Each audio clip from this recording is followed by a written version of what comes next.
What's up, YouTube world? It's your boy J Dub, the #1 comment on YouTube, and I'm back with my review to Ready to Love DC Part 2. So I just want to go ahead and get right into the video, and we left off with Mumin and Corey, so we're gonna go to the date with Sydney, the newcomer. Sydney, the newcomer, invites Dante, Cornelius, and Camille onto a photo museum date. Now I gotta stop this one and say, I got to say what I say. That's the motto of the channel. It's crazy to me that like every date we see, it's Camille and Cornelius. Like, wow, we have so many different other couples. Why we can't mix things up, even if you gotta put one or the other, but we want to see different people. And I think that like popular shows should take opinions from the people who actually watch it, because to me that formula doesn't work. It's so much we're missing out on, and like people are saying they have all these deep conversations and interactions, but we're never seeing this. We only get less than an hour to see all this go down, and I just I don't like that format. Because like, why are we continues to, you gotta push Cornelius on me, the guy who talks with his teeth, and crazy Camille, the Black Widow, on us every single date. Make them go on dates with somebody else, or let's just see somebody entirely different. So enough about that. We see Sydney, she's actually talking with Dante, and she's pretty much saying that like she's kind of impressed with Dante, that he's appeared to have done the work for himself to I guess better himself, because Dante mentioned that he did a lot of shadow work. And for those who don't know what that is, pretty much a therapy to kind of go inside and reveal some of those things about yourself, or address those things that has been troubling you, or that you've been going through, like that deep, intense therapy. However, I don't see Dante revealing that he has 3 children by 3 different women. I think that's something the women dating him might want to know. But so far, Sydney's she seems to be impressed with it, and I would say it's the same thing going on with Cornelius and Camille. They're pretty much addressing that what happened at the pool party was kind of over the top or whatever, Cornelius. But to me, he really didn't straighten it out enough, because he didn't set the proper boundaries of going into this process. Because again, Camille is a stage 5 clinger. The Black Widow is claiming her man. She got a boyfriend already, and she don't like him talking to nobody or interacting, or nobody flirting with him. And she already degrading him already, talking about how dumb he's looking, and he being a country bumpkin by falling for all these games these women got. It's just too much too soon. Not that that'd even be healthy if they were together, but that's way too much off the top. So we see Shawn, one of the newcomers. He goes on a date with Aisha, because I guess they're basing it off their attraction or their conversation that they had at the mixer, and they went to the same place that Aisha went with Dangling Earring Carrington on U Street, where they had their little date or whatever. R.I.P. to Carrington. So Aisha, she wastes no time. She gets right to it, and she wondered about Shawn, that he's 44, that he's never been married, he doesn't have any children, and she believes that could be a problem in the future of him like wanting children. And he basically wants to know, like, when you're saying that, are you saying like you shutting everything down, all that weird stuff? I'm like, this guy is so corny, it's painful. But Shawn says that, like, that is something that he would probably want in the future. And you can see pretty much the date is over after that, because that's not an option for Aisha. Aisha's saying like, hey, I got 2 teenagers, and she's talking, I'm trying to get flued out, and I'm trying to, she's trying to be out there and be on the beach and enjoying herself and all that. She done raising her kids, and she gave up the beginning of her life to be married and raising children, and she's ready to focus on her and have her time, which is understandable. And that is definitely something that's a true issue or a true deal breaker for some people. And what I think they make a mistake about, like with this show, and then we can go like kind of refer to Married at First Sight. I believe on this show there should be much younger people, because now we're talking about Ready to Love. We got people on Married at First Sight who never even been in love. Maybe they need to come on Ready to Love, and you're in your late 20s, early 30s. Everybody should be there. And then send the older, more seasoned people down to Married at First Sight. They've had experiences and all those things. And meet and mix some people up who do want to have children, or able to have children, or want to have children, and some who don't, and pair them together. Because Married at First Sight, you match the people according to like their personalities, their likes and dislikes. I just don't think that this formula works, or it really works for someone, let's say, like older, because now you haven't gotten married. Now you gotta find the love, get in a relationship, get married, and then like 4, 5, 6, 7, 8 years go by, and you're in your mid 40s, early 50s. If we already talk about people who in their 40s, I don't think it works. I think, again, they should just kind of switch the formulas and send them over to the other show.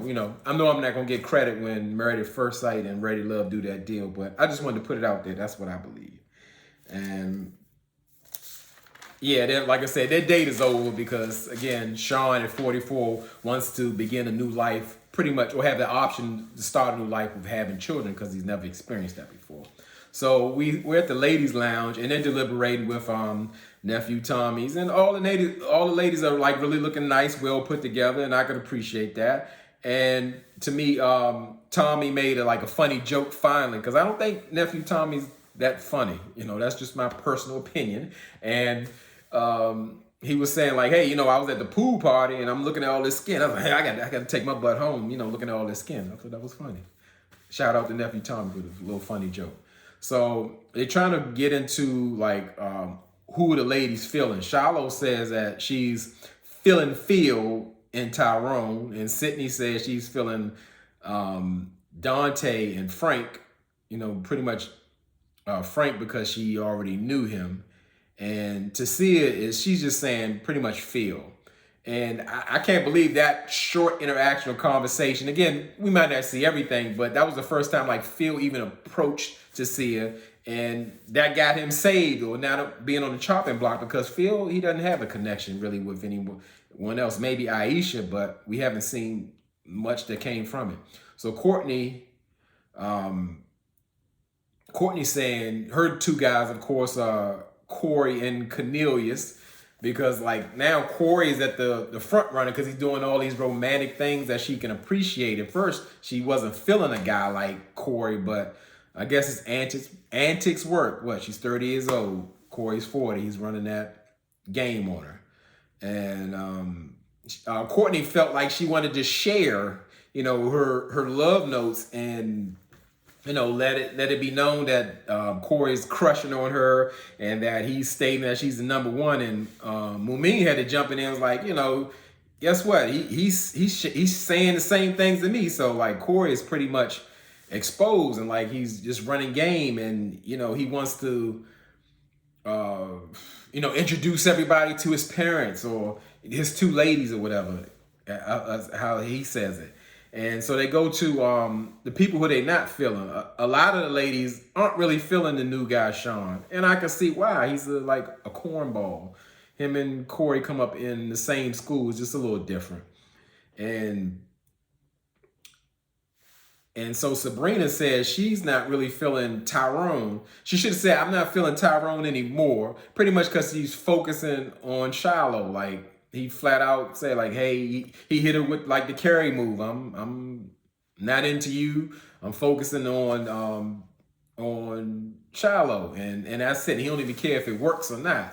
And I really think Tyrone really kind of played himself on that, because again, you gotta not that you got to use women, but you got to be able to explore the connections, because as we see, Shiloh isn't really feeling the same way. And if she let Tyrone know that, she's really not there yet, and she kind of teared up about it in the meeting, and Tommy wanted to know what was going on.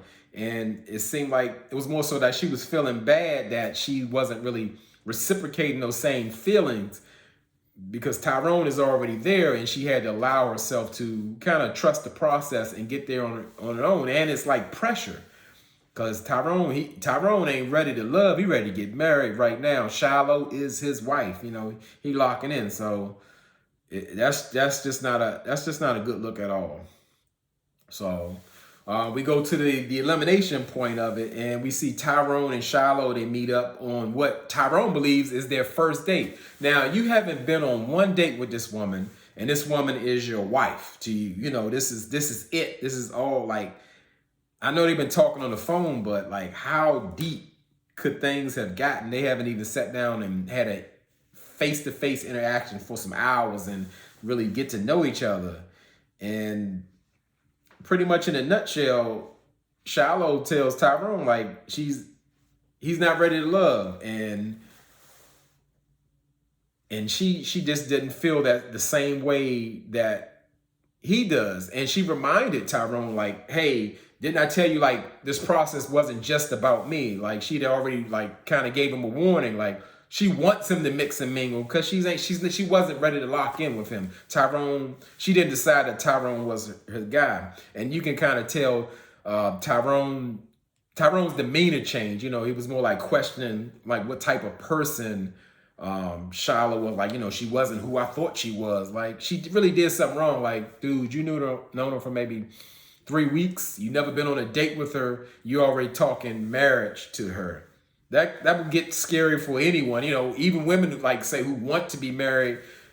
That's a lot. That's a lot to bring on. So I'm not surprised that Tyrone was gone. He did like what a lady would do, or what let's say Camille would do. I can't say a lady. Some ladies do. Just put the eggs in one basket and lock in on one person. And he was just discarding women. Like he had it like that. I mean, I was surprised that the lady was even feeling Tyrone like that with them eyes. Like he must have some type of amazing conversation. I just don't see it. So we get down to Courtney. She's meeting up with her man Corey, and they meeting at this place called Kitchen Cray. It's not in DC. It's not too far from DC. It's in Maryland, and just sharing a little insight. When you saw, if you could see around in the scenery, it's like a place in I would call it an office industrial park, and that's like one of the spots like that's isn't located in DC. That's like a hot spot. They have music, good food, and all those things. But that place to me is like a reflection of like this area. Just to put some more fun facts for people who don't know, I want to educate people about our area. It's a statistic that in the DMV we have the largest concentrated area of wealthy Black people in the whole country, and you can really see it like it's real. It's a lot of people who, I'm not going to say we walk around like they're rich, but it's a lot of people who are Black people who are well off. They're doing very well. They live in large, beautiful, luxurious homes. They drive in the cars. They drive, their kids going to the best schools. But it's a reflection like the place Kitchen Crate. It's a place for us, but it's like, to me, what I see is like low budget. And it's everything like surrounding it. Like people live in $1 million homes. It's not a game. It's real. But they barely have a decent grocery store to go to. One, no real place to shop. The crime it should be better.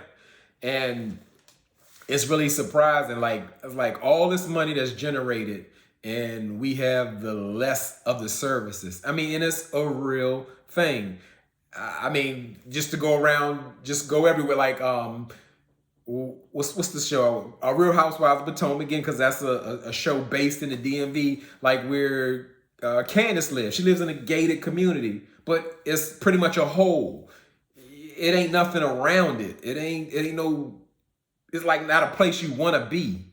It's just people with money in a certain area, and there's not much surrounding them. Like they have great schools or great stores or services. It's just not there.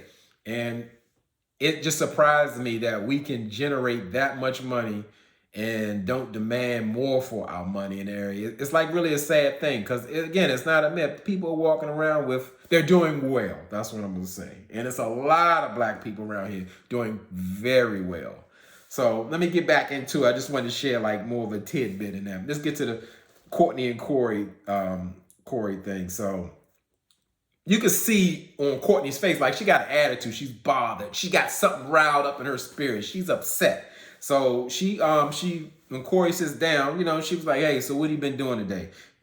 Courtney Corey with herself, I'm just trying to take over the world. What, do you want to open more gyms? Whatever. The boy is like corny. I'm so glad he's at this sit down meeting. This is the best part. And Courtney, like, she just straight up went at Corey, let him know, like, you haven't been real with me. You come off like, you want to be about me but you're giving all this other energy to other ladies, the same type of energy, not more so, not so more like mix and mingling and getting to know people. He's like trying to lock in or lock you in, but he's doing it with the same thing. It's like he said, he admitted himself, he's a cut and paste guy. He's going to pretty much give all of them the same type of treatment, which is not genuine. You don't connect with everybody like that generally. It just doesn't happen. And Corey, in his fashion, a deflector, he's gonna tell Courtney, I've been 100 with you. I gave all y'all ladies my truth, and Courtney just let him know, like, plain and simple, he's not ready to love, and Corey got to come back with it. Well, I knew that. I knew that when I sat down and all that extra stuff. He just can't accept criticism or take it what it is. But so much you could tell Courtney was so bothered by it. She was like disgusted. She was like, I'm done with this. I'm done with this process. And she just said, I'm not feeling it. She had to walk on it.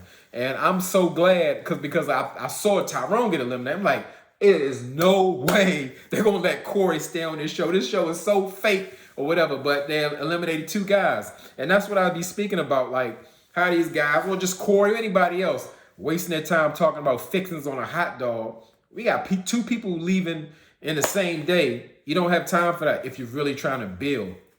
And I'm glad that the women Corey connected with kind of saw through what he was dishing out, because it was like a game to him. And he was playing with people's hearts, and it was kind of biting and taking the bait, but they were really seeing and paying attention to his patterns that, I just say it's a lot of Corys out there, again, who are only after one thing, the first date and everything that they can get out. And some Corys will actually spend money instead of taking you to a park and sitting you on a log, just to see what they can get out that first date, because they're ready to move on from Moomin, and they're ready to move from Courtney and whoever else they can get. It's just because, again, it's not a myth.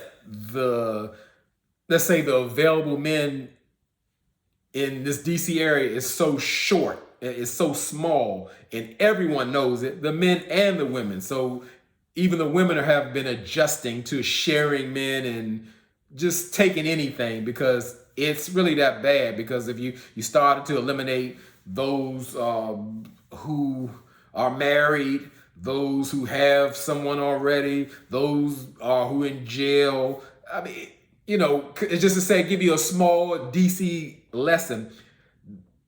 The 80s crack area affected this area so heavily that 30, 40 years later, it still has an effect, like due to removing fathers from the home. And then when you remove fathers from the home, that took out a lot of respect, and not necessarily had to be a father's home. It was like standards and morals. I'm going to tell you like this, and growing up in that time as a kid, it just sounds crazy. The worst drug epidemic in the world, we had more morals and standards in that time.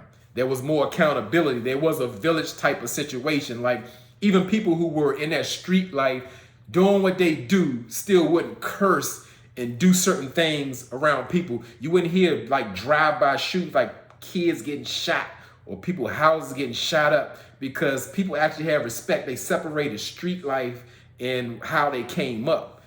That didn't exist respect was big at that time. People looked after each other. Little kids, even myself, I'm 8 years old. I could walk anywhere freely and no one would bother me at all at any time because we were within our community.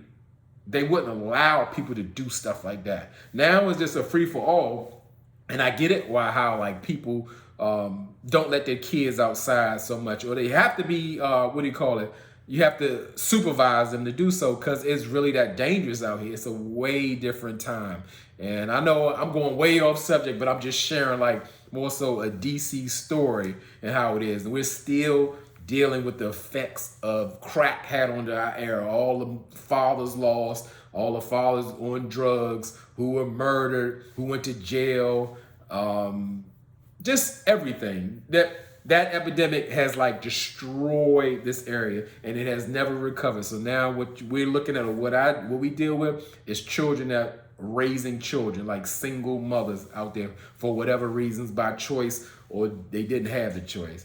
And yeah, it's just something. And that affects everybody, how people are ready to love. It goes that deep. And again, most of these people are not from DC, which I know, and some of them even admit it, which I already knew, but I can tell you, all this stuff is pain and loss and voids that people are dealing with, and it shows up into their love life or lack thereof. So again, I thank y'all for rocking with J-Dub. I appreciate y'all so much. I will do my best to get another video out. This is part 2. I thank y'all for watching me. Again, y'all could be anywhere in this YouTube world, but you're here with me. I appreciate that, and I really, really mean it. Not like Corey.